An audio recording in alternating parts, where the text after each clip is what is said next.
Hello everyone, welcome! I am Sensei Joao Paulo and I bring to you this week another video where I present results of my researches into the Bugei universe related to martiality themes, anthropology, spirituality and cultural aspects. This week I introduced the results of researches related to a very interesting topic studied for the Unscience Bugei Masters called Nuki Todome Kaeshi. The article of Shidoshi Jordão Augusto, entitled Nuki Todome Kaeshi, Difficult, was the basis for the realization and the explanations in this video. These scenes illustrate, for didactical and cultural purpose, the concepts and theories relating to the subject of this video, so that the practitioners, beginners and unscience researchers and those who identify with martial themes be likely to understand all the steps shown in each movement. Let's start by checking the translations of the ideograms related to kanji that comprise Nuki Todome Kaeshi. In this way are Nuki, formed by kanji batsu plus ki, that means to draw, slip out, extract, pull out.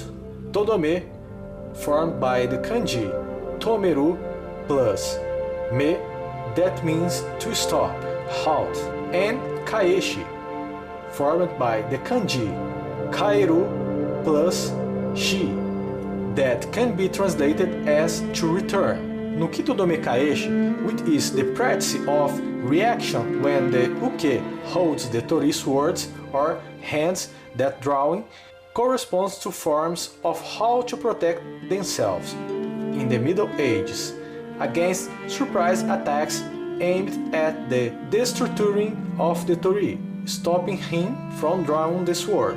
In Nuki Todome Kaeshi, many are the forms presented in specific sequences of setegata, seeking to emphasize all possible body positions: front, back, side, one hand, two hands. Perhaps one of the difficulties during learning this setegata is in practice only as protocol compliance and not within the aspects of its reality. Many of difficulties present come when the uke applies a strong force grab directed. It is no wonder that many of Aikido Jutsu techniques came from this position and this thinking. Thus, the kuzushi starts from the same beginning that intervenes in the way of uke's strength supported by hara. In most of the cases, implies in concentrate its force on a point that reflects in the hip and can cause your unbalance. In other cases, the force is concentrated on tsuka that acts as tegatana in Aikido Jutsu. Once the use of tsuka is directed, we have to remember that the strength of hara will be divided between the hands, and the fact that he was holding a sword focus on this part of the dominant force. The force should be concentrated on the sword, so that it becomes an expansion of your hara. The hip of tori will also be a watershed in this operation and should be well directed to the balance offers you a support, keeping weight down and secure movements, feeling heaviness in the leg and therefore at the feet. Another major problem is found at the sayabiki. Put the sword away from the saya. Some of the students insist to try draw the sword destroying the saya. It's exactly the opposite. It is the saya that makes the movement to release the sword. Once this is understood, supposedly in certain movements, right hand will also help, and the sense of the movement training in any sequence of Nuki Todome Kaeshi do not confuse with Yaijutsu drawing techniques involving the looting of katana. There is also the importance of a good understanding of the taisabaki. Movement should be in harmony with the rest of the body in movement.